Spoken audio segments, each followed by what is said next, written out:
হযরত আনাস রাদিয়াল্লাহু তাআলা আনহু হতে বর্ণিত হাদিস, কোন মানুষ যদি দুনিয়াতে এমন কোন জায়গায় কোন আমল করে, এমন কোন পাথরের মধ্যে আমল করে যেই পাথরের কোন জানালা নাই, কোন দরজা নাই, একেবারে আটকানো, ওই পাথরের মধ্যেও কোন মানুষের যদি কোন আমল থাকে, কিয়ামতের দিন সেই আমল হাজির করবে কে?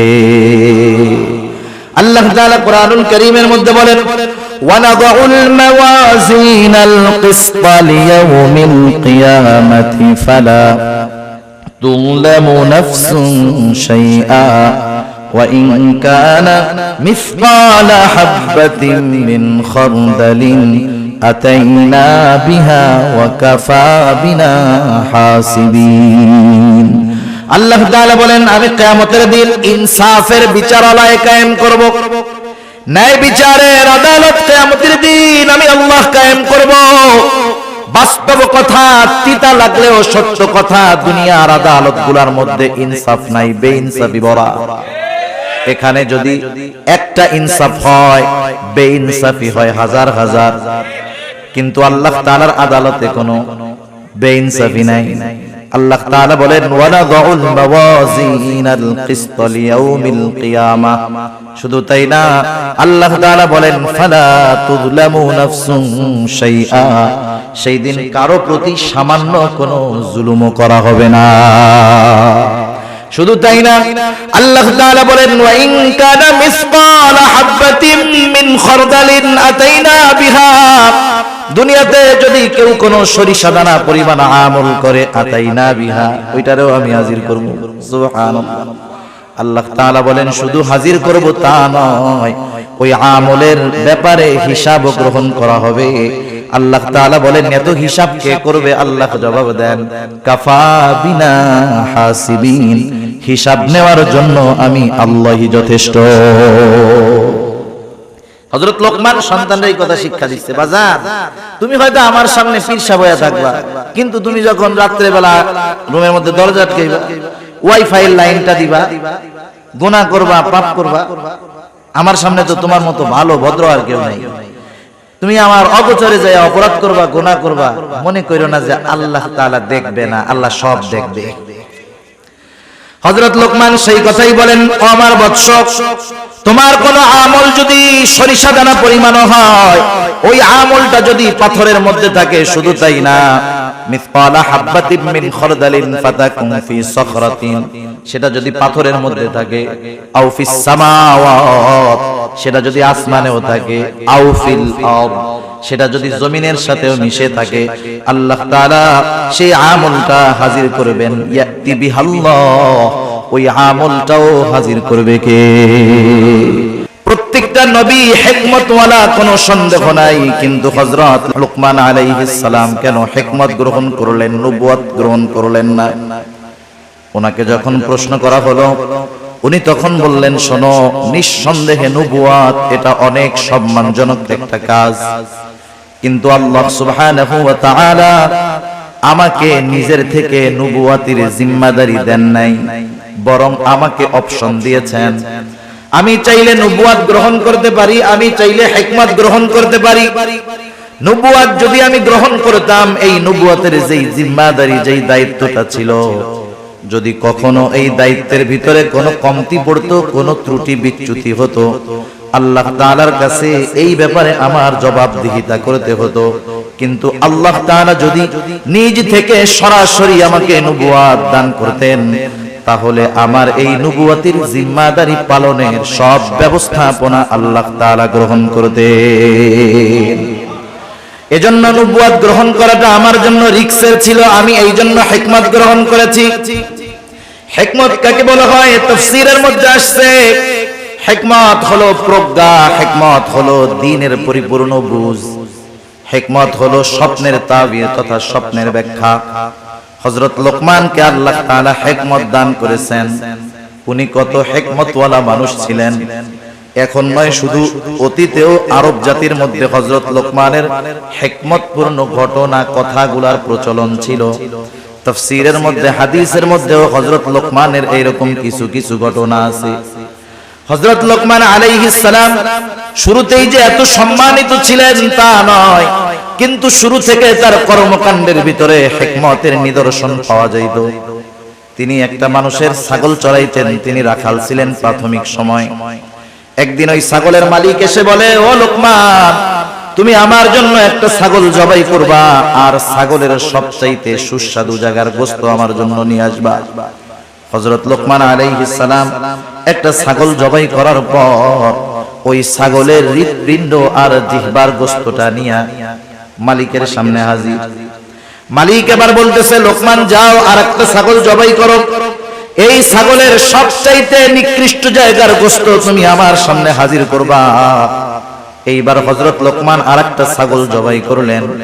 এইবারও তিনি হৃৎপিণ্ড আর জিহ্বার গোশত নিয়ে হাজির হয়ে গেলেন। মালিক জিজ্ঞাসা করতেছে, ও লোকমান, তুমি কি আমার সাথে মজা করতেছো নাকি? তোমাকে সবচাইতে উত্তম জায়গার গোশত আনতে বললাম, তুমি হৃৎপিণ্ড আর জিহ্বার গোশত আনছো। আবার সবচাইতে নিকৃষ্ট জায়গার গোশত আনতে বলেছি, তুমি হৃৎপিণ্ড আর জিহ্বার গোশত নিয়ে হাজির হইলা, কারণ কি? হযরত লোকমান তখন বললেন, মালিক, কারো যদি এই হৃদয় আর জবানটা ভালো হয়ে যায়, তার সব ভালো হয়ে যায়। মালিক, কারো যদি হৃদয় আর জবানটা খারাপ হয়ে যায়, তার সব কিছু খারাপ হয়ে যায়, সে সবচাইতে নিকৃষ্ট হয়ে যায়।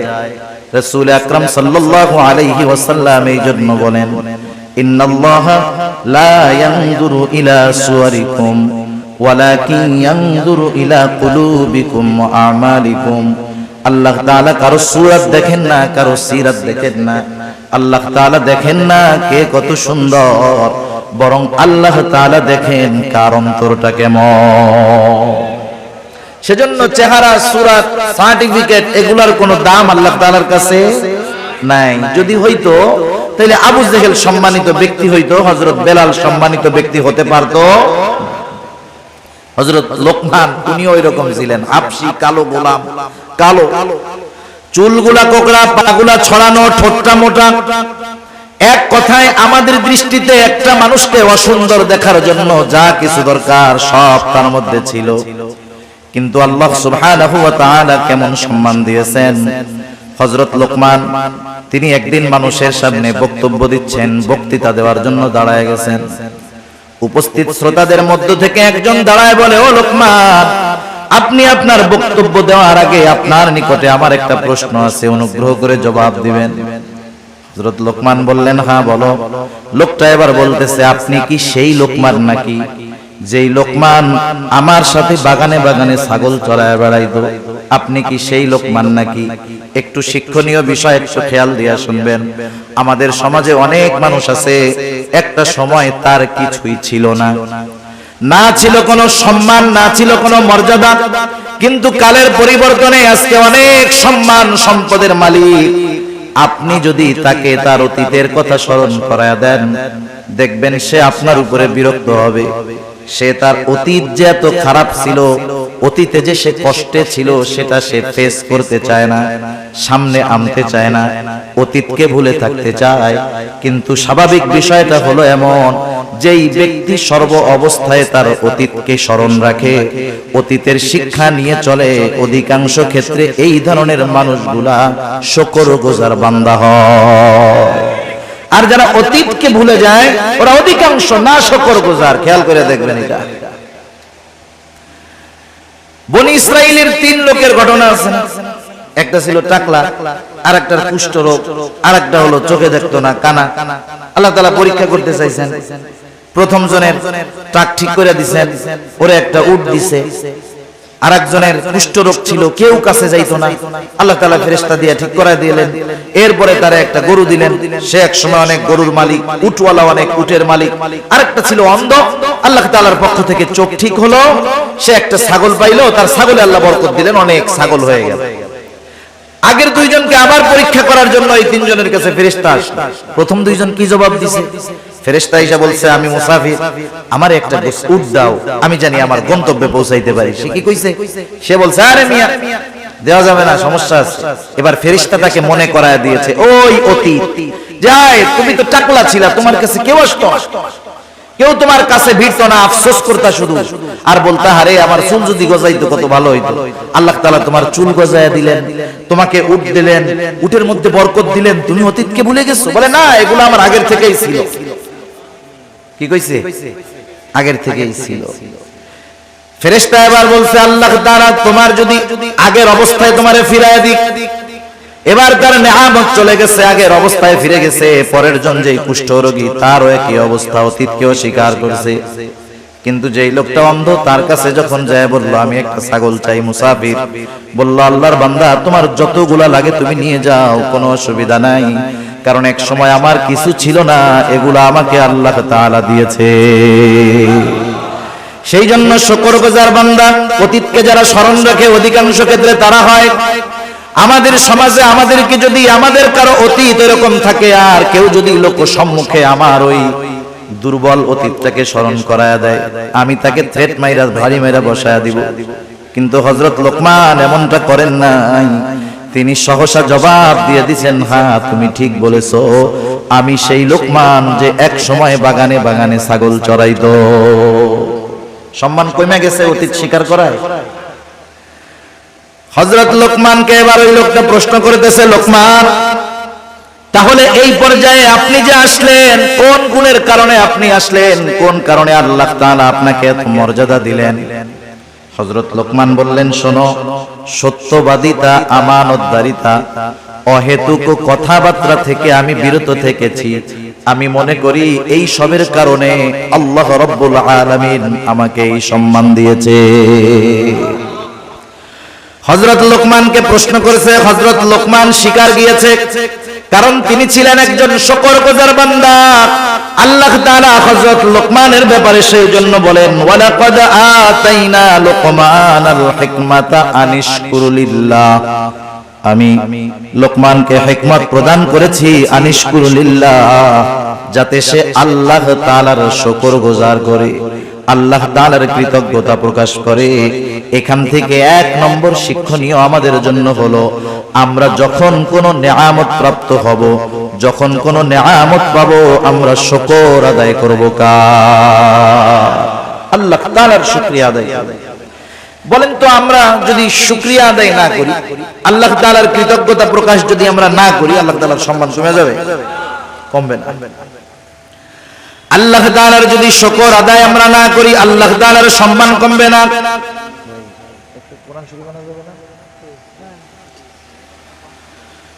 আল্লাহ তাআলার শুকরিয়া আমরা যদি সারা দুনিয়াবাসী না করি, আল্লাহ তাআলার সম্মান কমবে না।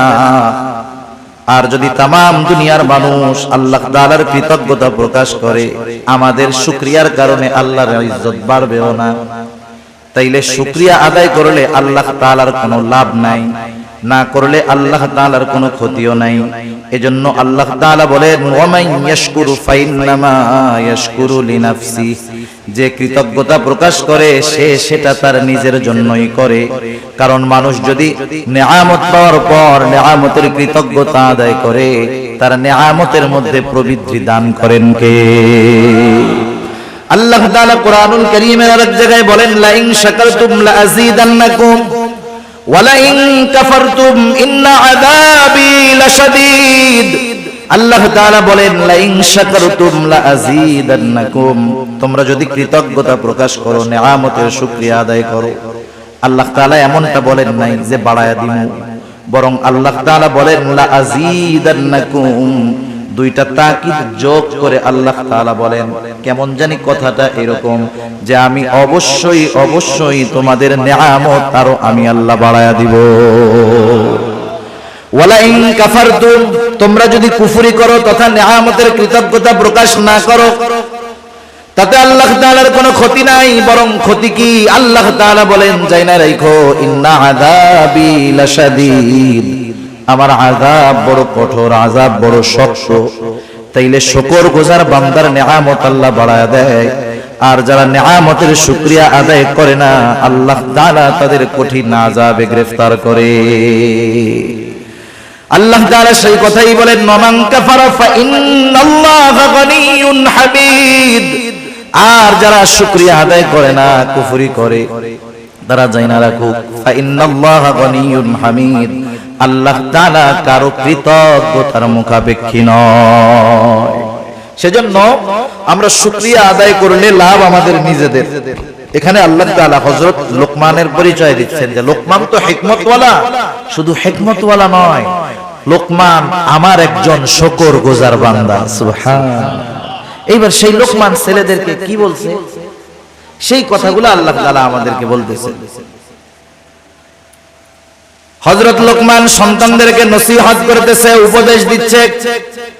এক নম্বর নসিহত, হযরত লোকমান সন্তানকে বলতেছে, ও আমার সন্তান, ওয়াইদ ক্বালা লুকমানু লিবনিহি ওয়া হুয়া ইয়াইদু ইয়া বুনাইয়া লা তুশরিক বিল্লাহ। হযরত লোকমান তার সন্তানকে এক নম্বর নসিহত করতেছে, উপদেশ দিচ্ছে, ও আমার বৎস। নসিহত করার কিছু ভাষা আছে, সব সময় ধমক দিলে কাম হয় না। আমরা তো আমাদের বাচ্চা ছেলেদেরকে কিছু উপদেশ দেওয়ার আগে বলে, বেটা আগে পিটানি দে, এই করি সেই করি। না, আপনি আপনার সন্তানকে যদি কোনো কথা শোনাতে চান, তাহলে তাকে আবেগ, মহব্বত, ভালোবাসার সাথে উপদেশটা করতে হবে। ধমকের সাথে সব সময় সব ফায়দা অর্জন করা যায় না। সন্তানকে নসিহতের ভাষা হযরত লোকমান বলতেছে, ওয়াইদ ক্বালা লুকমানু লিবনিহি। আল্লাহ তাআলা বলেন, হযরত লোকমান তার সন্তানকে বলতেছে, ইয়া বুনাইয়া লা তুশরিক বিল্লাহ। ইয়া বুনাইয়া, হে আমার বৎস। এটা বাংলায় অনুবাদ করে এর ভিতরে যেই মজাটা আছে এটা বোঝানো যাবে না। আপনাকে যদি বাংলাদেশ নয় তামাম দুনিয়ার শ্রেষ্ঠ একজন আর্টিস্ট একটা আপেল অথবা কমলা আইকা আপনার সামনে দিয়া বলে, এটা খুব মজা না খাইতে, আপনি দেখবেন ঠিক, কিন্তু এর মজা বোঝা যাবে না। সেজন্য আরবি ভাষাটা না অনুধাবন করতে না পারলে এর মূল মজা তরজমায় বোঝা যায় না। সেজন্য যারা আলেম আছে, মাদ্রাসা আছে, এরা বোঝে কোরআন তরজমা পড়ার আগে 4-5 বছর তার আরবি ভাষা ব্যাকরণ নিয়ে পড়া লাগে। কেন?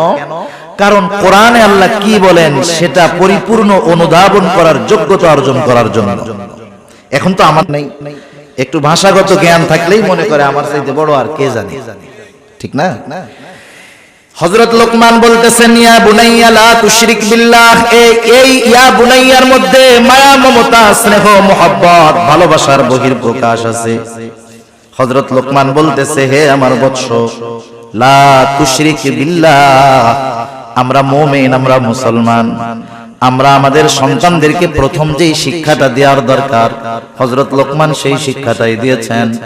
আল্লাহ তাআলা কত সুন্দরভাবে হযরত লোকমানের নসিহতগুলো জানায়া দিলেন যে হযরত লোকমান তার সন্তানকে সর্বপ্রথম তাওহীদ তথা আল্লাহ তাআলার একত্ববাদের পরিচয় শিক্ষা দিয়েছে। ঈমানের শিক্ষা দিয়েছে আগে। মূল হলো ঈমানের শিক্ষা। কিসের শিক্ষা? ঈমান হলো সব আমলের মূল। আমল ভুরি ভুরি আছে, ঈমান নাই, ওই আমলের কোনো দাম নাই। সেজন্য শিরক থেকে আমাদের সন্তানদেরকে বাঁচার নসিহত করতে হবে। এখন যদি আমরা নিজেরা নিজেদের মধ্যে একটু যাচাই বাছাই করি, আমাদের নাসিরউদ্দিন জর্জ ভাই বলতেছিলেন, আপনারা এখানে আসার আগে আজকে সারাদিন আপনার সন্তান কি করেছে, কয়জন বাপ খোঁজ নিয়েছেন? 5 জন হাত উঁচা করতে পারবেন না। এবার আমি যদি আপনাদের প্রশ্ন করি, এমন কোন বাবা আছেন একটু বলেন, আমি আমার সন্তানটাকে একদিন সুন্দর মতো আমার পাশে বসাইয়া গায়ে হাত বুলাইয়া এরকম বলেছি, ও আমার কলিজার টুকরা সন্তান, আল্লাহ তাআলার সাথে শিরিক কইরো না? আসেননি তো একজন বাপ এরকম? আমার পোলা এখনো বড় হয় নাই, এই ওয়াজ করার টাইম ওরে হয় না, এইজন্য আমি করি নাই। মানে আপনারা আবার কইতে পারেন যে হুজুর ওয়াজ করতেছেন, আপনি কি এই আমল করছেন নাকি? মানে আমার ছেলে তো বড় হয় নাই তো। তাহলে দেখেন এই জায়গায় যে কয়জন আছেন, একজন সাহস করে হাত উঁচা করতে পারেন না। আফসোসের ব্যাপার। একটু চিন্তা করেন না কি হবে অবস্থা। কবরে যাওয়ার পরে ওই পোলা কি দিবে?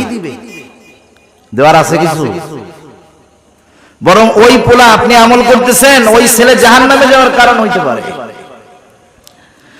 হযরত লোকমান সন্তানকে বলতেছে, ইয়া বুনাইয়া লা তুশরিক বিল্লাহ। হে আমার বৎস, তুমি আল্লাহ তাআলার সাথে শিরক কইরো না। কেন শিরক করবা না? ইন্নাশ শিরকা লা যুলমুন আযীম। শিরক হলো মহা অন্যায়, মহা জুলম। প্রত্যেকটা গুনাহ, প্রত্যেকটা পাপ জুলম, কিন্তু সবচাইতে বড় জুলম হলো আল্লাহর সাথে শিরক করা। এজন্য আল্লাহ তাআলা কোরআনুল কারীমের মধ্যে বলেন, ইন্নাল্লাহা লা ইয়াগফিরু আন ইউশরাকা বিহি ওয়া ইয়াগফিরু মা দুনা যালিকা লিমান ইয়াশা ওয়া মান ইউশরিক বিল্লাহি ফাকাদ ইফতারা ইসমান আযীমা। আল্লাহ তাআলা জানায় দিয়েছেন, ইন্নাল্লাহা লা ইয়াগফিরু আন ইউশরাকা বিহি, নিশ্চয় আল্লাহ তাআলা তার সাথে যে শিরক করে তাকে আল্লাহ তাআলা ক্ষমা করবে না। আল্লাহ তাআলা বলেন, ওয়া ইয়াগফিরু মা দুনা যালিকা লিমান ইয়াশা, শিরক ছাড়া যদি কেউ কোনো অন্যায় করে আল্লাহ তাআলা যাকে চান তাকে তিনি ক্ষমা করে দিবেন। কিন্তু যে শিরক করলো সে কি অপরাধ করলো?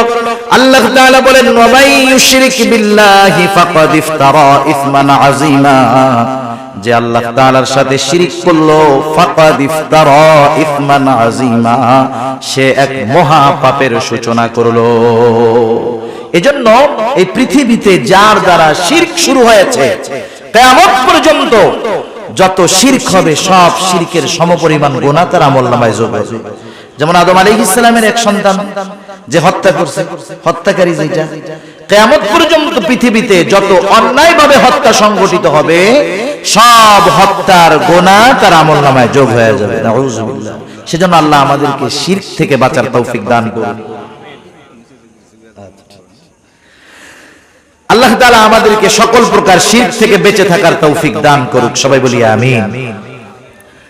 সেজন্য আমাদের দ্বারা জানি নতুন কোন শিরকের আবির্ভাব না ঘটে। এই যে অনেক সময় নতুন নতুন মাজার গজায় শুনছেন না আপনারা, রাত্রের মধ্যে মাজার উঠে যায় একবার, কয়দিন পরে ওই জায়গায় সেজদা দেওয়া, এই সব অপরাধ শুরু হয়। যাদের মাধ্যমে এগুলো শুরু হলো, যতদিন ওইখানে ওই অপকর্ম চলবে তাদের আমলনামায় ওই গুনাহ যোগ হতে থাকবে। আল্লাহ তাআলা এরপর আরেক জায়গায় বলেন, ইন্নাল্লাহা লা ইয়াগফিরু আন ইউশরাকা বিহি ওয়া ইয়াগফিরু মা দুনা যালিকা লিমান ইয়াশা ওয়া মান ইউশরিক বিল্লাহি ফাকাদ যাল্লা যালালান বাঈদা। আল্লাহ তাআলা জানায় দেন শিরক ছাড়া তিনি সব গুনাহ ক্ষমা করে দিবেন। শুধু তাই না, যারা শিরকের সাথে জড়িত হয়ে যায় তারা বহুত বড় পথভ্রষ্ট হয়ে যায়, তারা সিরাতে মুস্তাকিমের পথ থেকে বিচ্যুত হয়ে জাহান্নামের পথের পথিক তারা হয়ে যায়। আল্লাহ তাআলা বলেন, ফাকাদ যাল্লা যালালান বাঈদা, তারা বহুত বড় পথভ্রষ্ট হিসাবে পরিণত হয়। শুধু তাই না, আল্লাহ তাআলা কুরআনুল কারীমের আরেক জায়গায় বলেন, মান ইউশরিক বিল্লাহি ফাকাদ হারামাল্লাহু আলাইহিল জান্নাতা ওয়া মাওয়াহুন নার ওয়া মা লিয-যালিমিনা মিন আনসার। আল্লাহ রাব্বুল আলামিন বলেন, মান ইউশরিক বিল্লাহ, যে আল্লাহ তাআলার সাথে শিরক করে, ফাকাদ হারামাল্লাহু আলাইহিল জান্নাহ, আল্লাহ তাআলা তার জন্য জান্নাতকে হারাম করে দেয়। যারা শিরক করে তাদের জন্য জান্নাত হারাম। জোরে বলেন, তাদের জন্য জান্নাত কি? হারাম, হারাম। শুধু তাই না, আল্লাহ তাআলা বলেন, ওয়া মাওয়াহুন নার ওয়া মা লিয-যালিমিনা মিন নাসীর। আল্লাহ তাআলা বলেন, জাহান্নাম এটা কতই না নিকৃষ্ট আবাসস্থল, তাদের জন্য কোনো সাহায্যকারী নাই। আল্লাহ তাআলা যারা শিরক করে তাদের ব্যাপারে একটা উপমা দেন। আল্লাহ তাআলা বলেন, ওয়া মান ইউশরিক বিল্লাহ ফাকাআন্নামা খাররা মিনাস সামা ফাতাখতাফুহু আত-তায়রু আও তাহওয়ি বিহির রিহু ফি মাকানিন সাহিক। আল্লাহ তাআলা বলেন, মান ইউশরিক বিল্লাহ, যে আল্লাহ তাআলার সাথে শিরক করে, ফাকাআন্নামা খাররা মিনাস সামা, সে কেমন জানি আসমান থেকে পতিত হয়। আল্লাহ তাআলার জিম্মাদারি তার উপর থেকে উঠে যায়, সে আসমান থেকে পতিত হলো।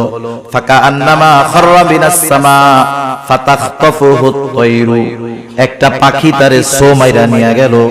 আও তাহউই বিহির রিহু ফি মাকানিন সাহিক, অথবা প্রচন্ড ঝড় বাতাস তাকে দূরবর্তী অজানা কোন জায়গায় নিক্ষেপ করলো। তার মানে যেই ব্যক্তি শিরক করে সে তার আমল সপ্তবাদ হয়, জাহান্নামের ঠিকানা তার হয়, জান্নাত হারাম হয়। আল্লাহ তাআলা উপমা দিয়ে বুঝাইলেন সে একেবারে ধ্বংস হয়ে যায়, নিঃশেষ হয়ে যায়, শেষ তার সব, জিন্দেগি বরবাদ, আখিরাত বরবাদ। সেজন্য আমরা কখনো চাই না যে আমাদের সন্তানেরা জাহান্নামী হোক, কেউ চায় না, কেউ চায় না। সেজন্য আমরা আমাদের সন্তানদেরকে বোঝাবো যে আল্লাহর সাথে শিরক কইরো না, কারণ শিরক সবচাইতে বড় জুলম। আর শিরক করলে সবচাইতে বেশি বেজার হন আল্লাহ রাব্বুল আলামিন। এটা হযরত লোকমানের প্রথম নসিহত। এরপরে আল্লাহ সুবহানাহু ওয়া তাআলা এই নসিহতের পরে নিজে কিছু নসিহত করেছেন। সময় সুযোগ হইলে ওইটা আমরা শেষে বলবো। আজকে শুধু হযরত লোকমানের নসিহতগুলো আমরা শুনি, একটু খেয়াল রাখবো, মুখস্থ করার চেষ্টা করব। এক নাম্বার নসিহত, হযরত লোকমান তার সন্তানকে কার সাথে শিরক করতে মানা করেছে। দুই নাম্বার, এবার সন্তানকে উদ্দেশ্য করে হযরত লোকমান বলতেছে, ইয়া বুনাইয়া ইন্নাহা ইন তাকু মিসকালা হাববাতিন মিন খারদালিন ফাতাকুন ফি সাখরাতিন আও ফিস সামাওয়াতি আও ফিল আরদি ইয়াতি বিহাল্লাহ। আল্লাহর সাথে শিরক করবা না, পাপ করবা না, শিরক করবা না। শুধু তাই না, এবার আল্লাহ তাআলা কতটা সূক্ষ্মদর্শী, তার মানে আল্লাহ তাআলা আমাদেরকে কতটা দৃষ্টির ভিতরে রাখেন। হযরত লোকমান সন্তানকে সেটা বুঝাইতেছেন। প্রত্যেকটা বাচ্চা যদি ছোট থেকে তার মা বাবা বাচ্চাকে যদি শিক্ষা দেয় আল্লাহ তাআলার ব্যাপারে, ওই বাচ্চার মগজে ওই বিশ্বাসটা ঢুকে যায়, সে সব সময় ওই বিশ্বাসের উপরে অটল থাকে। হযরত লোকমান সন্তানকে এবার কি বলতেছে, ইয়া বুনাইয়া ইন্নাহা ইন তাকু মিসকালা হাববাতিন মিন খারদাল। একটু খেয়াল দিয়ে শুনেন। বলতেছে, হে আমার বৎস, ইন্নাহা সেই জিনিসটা, ইন্নাহা সেই জিনিসটা, কোন জিনিসটা? মুফাসসিরিনে কেরাম দুইটা মত পাওয়া যায়। এক নম্বর হলো এই ওই জিনিসটার দ্বারা উদ্দেশ্য হলো কোন পাপ। কোন কোন মুফাসসির বলেন পাপ না, সেটা যে কোনো আমল, ভালো আমল হতে পারে, মন্দ আমল হতে পারে। হযরত লোকমান সন্তানকে বলতেছে, ও আমার বৎস, তুমি যেই আমলই করো না কেন, ভালো অথবা মন্দ, ইন্নাহা ইন তাকু মিসকালা হাববাতিন। আল্লাহ তাআলা হযরত লোকমানের নসিহতটা কত সুন্দরভাবে দেখেন আমাদের খেদমতে পেশ করে বলেন। হযরত লোকমান সন্তানকে বলতেছে, তুমি যেই আমলটা করো সেই আমলটা যদি সরিষা দানা পরিমাণও হয়, ইন্নাহা ইন তাকু মিসকালা হাববাতিন মিন খারদালিন ফাতাকুন ফি সাখরাতিন আও ফিস সামাওয়াতি আও ফিল আরদি ইয়াতি বিহাল্লাহ। তুমি যেই আমলটা করো, ভালো হোক আর মন্দ হোক, ওই আমলটা যদি সরিষা দানা পরিমাণ হয়, কি দানা পরিমাণ বলেন? ওই আমলটা যদি সরিষা দানা পরিমাণ হয়, আর ওই আমলটা যদি পাথরের মধ্যে থাকে, কোন জায়গায় থাকে? হযরত আনাস রাদিয়াল্লাহু তাআলা আনহু হতে বর্ণিত হাদিস, কোন মানুষ যদি দুনিয়াতে এমন কোন জায়গায় কোন আমল করে, এমন কোন পাথরের মধ্যে আমল করে যেই পাথরের কোন জানালা নাই, কোন দরজা নাই, একেবারে আটকানো, ওই পাথরের মধ্যেও কোন মানুষের যদি কোন আমল থাকে, কিয়ামতের দিন সেই আমল হাজির করবে কে? আল্লাহ তাআলা কোরআনুল কারীমের মধ্যে বলেন, ওয়ানাদাউল মাওয়াজিনাল কিসতা লিয়াউমিল কিয়ামাতি ফালা তুযলামু নাফসুন শাইআ ওয়া ইন কানা মিসকালা হাববাতিন মিন খারদালিন আতাইনা বিহা ওয়া কাফা বিনা হাসিবিন। আল্লাহ তাআলা বলেন, আমি কিয়ামতের দিন ইনসাফের বিচারালয় কায়েম করব, ন্যায় বিচারের আদালত কিয়ামতের দিন আমি আল্লাহ কায়েম করব। বাস্তব কথা, তিতা লাগলেও সত্য কথা, দুনিয়ার আদালতগুলোর মধ্যে ইনসাফ নাই, বেইনসাফি ভরা। এখানে যদি একটা ইনসাফ হয়, বেইনসাফি হয় হাজার হাজার, কিন্তু আল্লাহ তাআলার আদালতে কোনো বেইনসাফি নাই। আল্লাহ তাআলা বলেন, ওয়ানাদাউল মাওয়াজিনাল কিসতা লিয়াউমিল কিয়ামাহ। শুধু তাই না, আল্লাহ তাআলা বলেন, ফালা তুযলামু নাফসুন শাইআ। সেই দিন কারো প্রতি সামান্য কোনো জুলুম করা হবে না। শুধু তাই না, আল্লাহ তাআলা বলেন, ওয়া ইন কানা মিসকালা হাববাতিন মিন খারদালিন আতাইনা বিহা। দুনিয়াতে যদি কেউ কোনো সরিষা দানা পরিমাণ আমল করে, আতাইনা বিহা, ওইটারেও আমি হাজির করব। সুবহানাল্লাহ। আল্লাহ তাআলা বলেন, শুধু হাজির করব তা নয়, ওই আমলের ব্যাপারে হিসাব গ্রহণ করা হবে। আল্লাহ তাআলা বলেন, এত হিসাব কে করবে? আল্লাহ জবাব দেন, কাফা বিনা হাসিবিন। হিসাব নেওয়ার জন্য আমি আল্লাহই যথেষ্ট। হযরত লোকমান সন্তানদের এই কথা শিক্ষা দিচ্ছে, বাজার তুমি হয়তো আমার সামনে পীরসা বয়া থাকবা, কিন্তু তুমি যখন রাত্রে বেলা রুমের মধ্যে দরজা আটকাইবা, ওয়াইফাই লাইনটা দিবা, গুনাহ করবা, পাপ করবা, আমার সামনে তো তোমার মতো ভালো ভদ্র আর কেউ নাই। তুমি আমার অগোচরে যায় অপরাধ করবা, গুনাহ করবা, মনে করো না যে আল্লাহ তাআলা দেখবে না, আল্লাহ সব দেখবে। হযরত লোকমান সেই কথাই বলেন, ও আমার বৎস, তোমার কোন আমল যদি সরিষা দানা পরিমাণ হয়, ওই আমলটা যদি পাথরের মধ্যে থাকে, শুধু তাই না, মিসকালা হাববাতিন মিন খারদালিন ফাতাকুন ফি সখরাতিন, সেটা যদি পাথরের মধ্যে থাকে, আও ফিস সামাওয়াত, সেটা যদি আসমানেও থাকে, আও ফিল আরদ, সেটা যদি জমিনের সাথেও মিশে থাকে, আল্লাহ তাআলা সেই আমলটা হাজির করবেন। ইয়াতি বিহাল্লাহ, ওই আমলটাও হাজির করবে কে? আল্লাহ তাআলা কেন হাজির করতে পারেন? কারণ আল্লাহ তাআলা ইন্নাল্লাহা লাতীফুন খাবীর, কারণ আল্লাহ তাআলা হলেন সব খবর জানে, শুধু তাই না, সূক্ষ্ম দ্রষ্টা। সূক্ষ্ম থেকে সূক্ষ্মাতীত সব বিষয়ের খবর আল্লাহ তাআলার কাছে আছে। আরে আমল সংগঠিত হওয়ার পরে তো সেটা আল্লাহ তাআলা জানেন। আমি যখন কোনো আমল করার চিন্তা করি, বদ আমলের চিন্তা করি, সেটারও খবরও যিনি জানেন তিনি কে? আল্লাহ তাআলা সূরাতুল কাফের মধ্যে বলেন, ওয়ালাকাদ খালাকনাল ইনসানা ওয়া না'লামু মা তুওয়াসওয়িসু বিহি নাফসুহু ওয়া নাহনু আকরাবু ইলাইহি মিন হাবলিল ওয়ারিদ। আল্লাহ তাআলা বলেন, আমি মানুষ সৃষ্টি করেছি, ওয়া না'লামু মা তুওয়াসওয়িসু বিহি নাফসুহু, আমি জানি কোন জিনিস তার অন্তরের মধ্যে ওয়াসওয়াসা দেয়। ওয়াসওয়াসা দেখা যায় নাকি? দুনিয়ার মধ্যে তো এমন প্রযুক্তি আছে, একটা মানুষ অসুস্থ হয় নাই, কিন্তু তার কোনো অর্গান অসুস্থ হতে পারে, শরীরের কোনো অংশ অসুস্থ হতে পারে, হয় নাই। ওই লোকটারে যদি এমআরআই মেশিনের মধ্যে ঢুকায় দেওয়া হয়, রিপোর্ট বের হয়ে আসবে, আপনার কিডনি অসুস্থ হয় নাই, তবে হতে পারে, যত্ন নেন। কিন্তু দুনিয়ায় এমন কোন মেশিন আছে নাকি যার মধ্যে ঢুকায় দিলে আমার আপনার অন্তরে কি আছে রিপোর্ট আকারে বের হবে? আছে? নাই।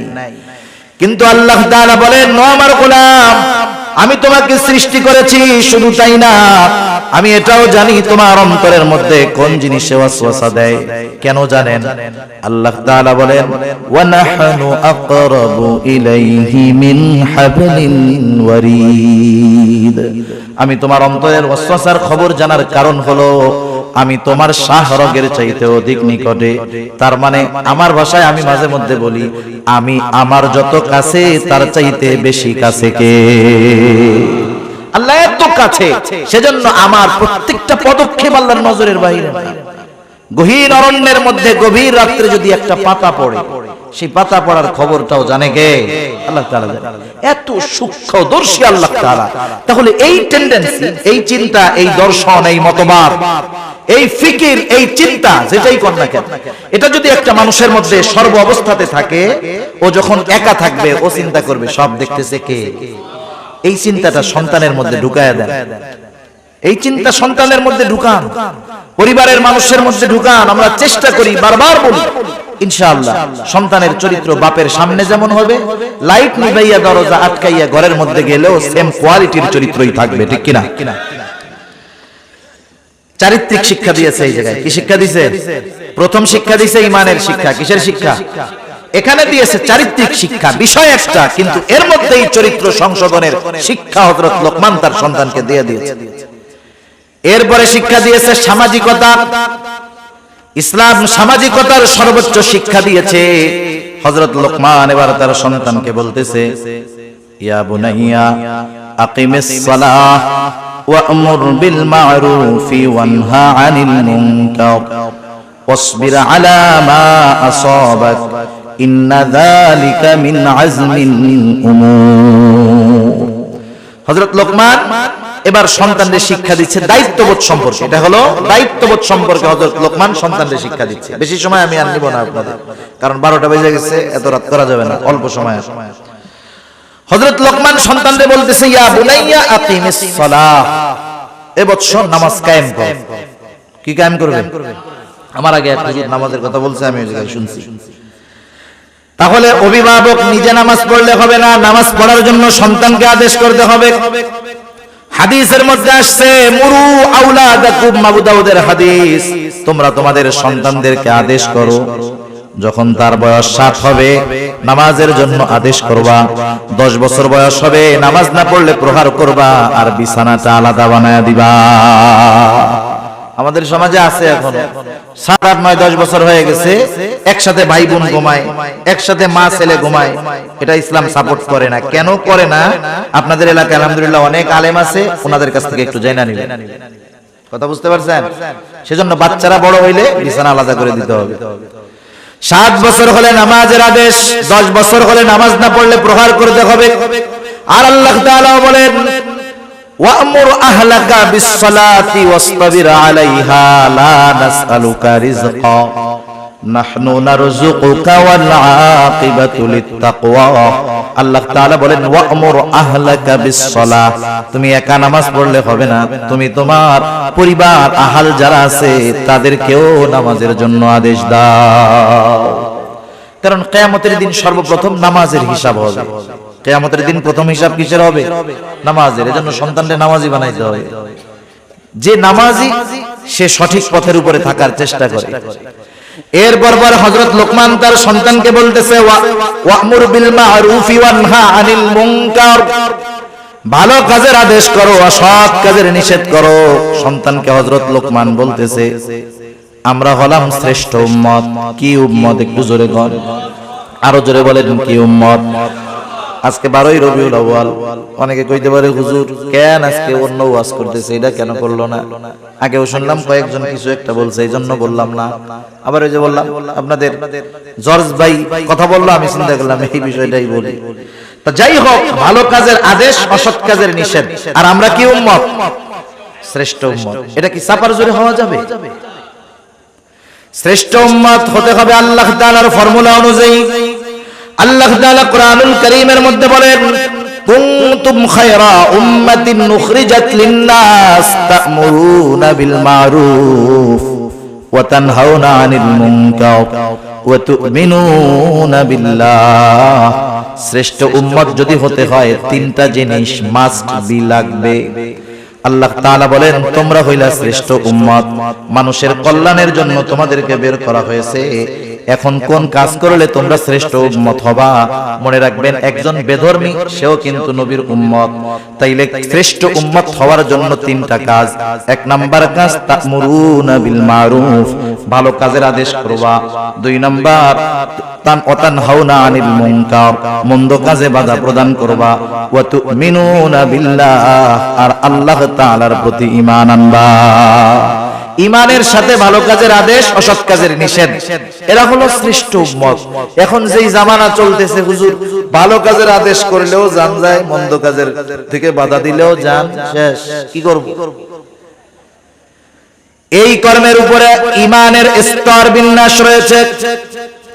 রাসূল আকরাম সাল্লাল্লাহু আলাইহি ওয়াসাল্লাম বলেন মান রাআ মিনকুম মুনকারান ফালইয়ুগাইরহু বিয়াদিহি ফাইন লাম তাসতাতি' ফাবিলিসানিহি ফাইন লাম তাসতাতি' ফাবিকলবিহি ওয়া যালিকা আযআফুল ঈমান। নবীজি সাল্লাল্লাহু আলাইহি ওয়াসাল্লাম বলেন তোমাদের মধ্যে কেউ যখন কোনো মন্দ কাজ দেখবে, অন্যায় কাজ দেখবে, ফালইয়ুগাইরহু বিয়াদিহি, সে কাজটা শুধু থামায়া দিবে তা নয়, ফালইয়ুগাইরহু বিয়াদিহি, কাজটাকে সে পরিবর্তন করে দিবে। তার মানে হচ্ছে গুনার কাজ, ওটা থামাবে তো থামাবে, সাথে সাথে ওই দিকে একটা ভালো কাজ চালু করে দিবে। বোঝা গেছে? এই রকম পাওয়ার যার আছে। ঈমানের দাবি হলো তার যদি সক্ষমতা থাকে সে এই মন্দ কাজ থামায়া ওই দিকে একটা ভালো কাজ চালু করে দিবে। এখন এই ক্ষমতা আমাদের নাই। যদি মন্দ কাজে বাধা দিতে যাই জান শেষ। নবীজি বলেন ফাইন লাম তাসতাতি' ফাবিলিসানি, সে যদি ওই মন্দ কাজকে বাধা দিয়া পরিবর্তন করতে অক্ষম হয়, সে জবানের দ্বারা বাধা প্রদান করবে, নিষেধ করবে। নিষেধটা সে যে কোনো ভাবে করতে পারে, কারণ দাওয়াতের বহুত পদ্ধতি আছে। একই কাজ যদি আপনার ছেলে করে, আপনি তাকে বাধা দিয়া ধোলাই মন মতো দিতে পারবেন, কিন্তু পাশের একজন যদি করে আপনি ধমক দিতে পারবেন, মাগার ধোলাই দিতে পারবেন না। কারণ ওই জায়গায় ওই পাওয়ার আপনার নাই। সেই জন্য ক্ষেত্র বিশেষ দাওয়াতের পদ্ধতি হলো কিছু কিছু জায়গায় শক্ত ভাষায় দাওয়াত হবে, কিছু কিছু জায়গায় নরম ভাষায় দাওয়াত হবে। এই জন্য নবীজির বয়ান তথা খুতবার মধ্যে কখনো পাওয়া যাইত তিনি রাগান্বিত স্বরে বক্তব্য দিতেন, নবীজির চেহারাগুলা লাল হয়ে যাইত। আবার কিছু কিছু সময় নবীজি বক্তব্য দিতেন, সাহাবারা কান্নায় জর্জরিত হয়ে যাইত। জবানের দ্বারা বাধা প্রদান করবে, ধমক দিয়া আবার বড় মানুষ যদি করে তারা তো ধমক দেওয়া যাবে, তারা তো বুঝাইতে হবে চাচা কামটা ভালো না, কদিন পরে মইরা যাবেন, দাড়ি পাইকা গেছে, চামড়া ঝুলে গেছে, আজরাইল চারপাশ দিয়ে ঘুরতেছে, বাদ দেন না, এই যে কাজ হয়ে গেল না। আর ছোট মানুষটা যদি আপনি অপরাধ করার পরে পায়ে ধরে কন বাদর পায়ে ধরে করিস না, কাজ হবে না। যেখানে যেরকম ভাবে বাধা দেওয়া সেই জায়গায় সেরকম ভাবে দিতে হবে। এখন আপনি আমি যদি মুখ দিয়ে বা জবান দিয়ে বাধা প্রদান করতে চাই তাও বিপদ আছে। নবীজি সাল্লাল্লাহু আলাইহি ওয়াসাল্লাম বলেন, ফাইল্লাম তাসতাতি ফা বিকলবি ওয়া যালিকা আযআফুল ঈমান। কেউ যদি জবানের দ্বারা বাধা প্রদান করতে অক্ষম হয়, সে অন্তরের দ্বারা বিষয়টাকে ঘৃণা করবে। কোন জায়গায় যদি কোনো অপরাধ সংগঠিত হয়, কথার কথা আপনাদের এলাকায় একটা অপরাধ হচ্ছে, আর এক লোক উমরা হজ পালন করতে গেছে সৌদি আরব, একবারে হারামের মধ্যে আছে, তাওয়াফরত অবস্থায় আছে, বাইতুল্লাহর সামনে আছে। একজন দাদারে ফোন দিছে, ভাই এলাকায় তো এই কাম হইছে, এটা করছে, সাইজ করে দিব নাকি? উনি ওই জায়গা থেকে বলছে, সাইজ করে দে, আমার কিছু কওয়া লাগে। এবার দিয়া অপরাধ একটা সংগঠিত হয়ে গেল, ঠিক না? উনি আছে কই? মক্কা শরীফ। উনি যদিও এই অপরাধ যেখানে হচ্ছে সেখানে নাই, কিন্তু এটাকে সমর্থন দেওয়ার কারণে উনি ওই অপরাধীদের শামিল। আরেকজন দুর্বল মানুষ, এক জায়গায় অপরাধ সংগঠিত হচ্ছে, ওই অপরাধ যেখানে হচ্ছে সেই জায়গায় সে আছে, কথা বুঝেন নাই? সেই জায়গায় সে আছে, কিন্তু বাধা দেওয়ার মতো ক্ষমতা নাই। অন্তরে কইতেছে, আল্লাহ আমি যায়ীফ, আমি দুর্বল, বাধা দেওয়ার ক্ষমতা আমার নাই, আপনি আমারে মাফ করেন। ওই জায়গায় অপরাধ হচ্ছে, গুনাহ হচ্ছে, সে উপস্থিত, তবে সে অক্ষম বাধা দিতে। সে যদিও ওই জায়গায় আছে, কিন্তু আল্লাহ তাআলার কাছে তার অক্ষমতা প্রকাশ করার কারণে সে যেন কেমন যেন ওই গুনার সাথে তার কোনো সম্পৃক্ততা নাই। সেজন্য নবীজি বলেন, কমপক্ষে অন্তরের দ্বারা ঘৃণা করবে, এটা হলো দুর্বল ঈমানের পরিচয়। সেই জন্য আমরা যে যেখান থেকে পারি ভালো কাজের আদেশ, অসৎ কাজের নিষেধ করব। এরপরে বলেন, এই কাজ করতে গেলে বাধা আসতে পারে। এই জন্য হযরত লোকমান তার সন্তানকে বলেন, ওয়াসবির আলা মা আসাবাক ইন্না যালিকা মিন আজমিল উমুর। এই কাজ করতে গিয়া যদি কখনো বিপদ আপদ আসে, ওয়াসবির, তুমি সবর করো, মুসিবত আসলে সবর করো, ইন্না যালিকা মিন আজমিল উমুর, নিশ্চয় এটা বড় জটিল এক কাজ, এটা বিশাল এক জিনিস, সাধারণ কাজ না। এরপরে হযরত লোকমান সন্তানকে সামাজিকতা শিক্ষা দিচ্ছে, মানুষের সাথে কিভাবে মিশতে হবে। হযরত লোকমান সন্তানকে বলতেছে, ওয়ালা তুসাইর খাদ্দাকা লিন-নাসি ওয়ালা তামশি ফিল আরদি মারহা। 10 মিনিট কষ্ট হইতেছে নাকি আপনাদের? আর 10-15 মিনিট সর্বোচ্চ। ওয়ালা তুসাইর খাদ্দাকা লিন-নাসি ওয়ালা তামশি ফিল আরদি মারহা। সন্তানকে বলতেছে, আমার সন্তান তুমি কখনো মানুষের দিক থেকে মুখ ফিরায়া তুমি কথা বলবা না। তার মানে অহংকারের সাথে তুমি মানুষের সাথে কথা বলবা না। অহংকার বড় জঘন্য এক পাপ। ইবলিসের আমলের কমতি ছিল না, কিন্তু সব নষ্ট হয়ে গেছে যেই কারণে সেটার নাম হলো অহংকার। আল্লাহ রাসূল সাল্লাল্লাহু আলাইহি ওয়াসাল্লাম বলেন, লা ইয়াদখুলুল জান্নাতা মান কানা ফি কলবিহি মিসকালা হাববাতিন মিন কিবর।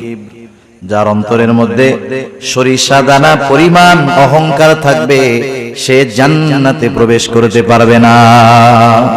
সেজন্য দুনিয়ায় সম্পদ, শিক্ষা, সার্টিফিকেট, যোগ্যতা, ডিগ্রি থাকতে পারে, এটা নিয়ে অহংকার করার কোনো কিছু নাই। সম্পদ আপনাদের এলাকা এখানে বা সারা বাংলাদেশে এমন কেউ আছে নাকি যে কারুনের চাইতে ধনী ছিল? আছে? দেখেন, এই সম্পদ নিয়ে অহংকার করছে, সম্পদ সহ সে শেষ। ক্ষমতার দিক দিয়ে যদি হিসাব করেন, ফেরাউন, নমরুদ, হামান, বখতেনসর, এদের মতো ক্ষমতাওয়ালা কেউ নাই।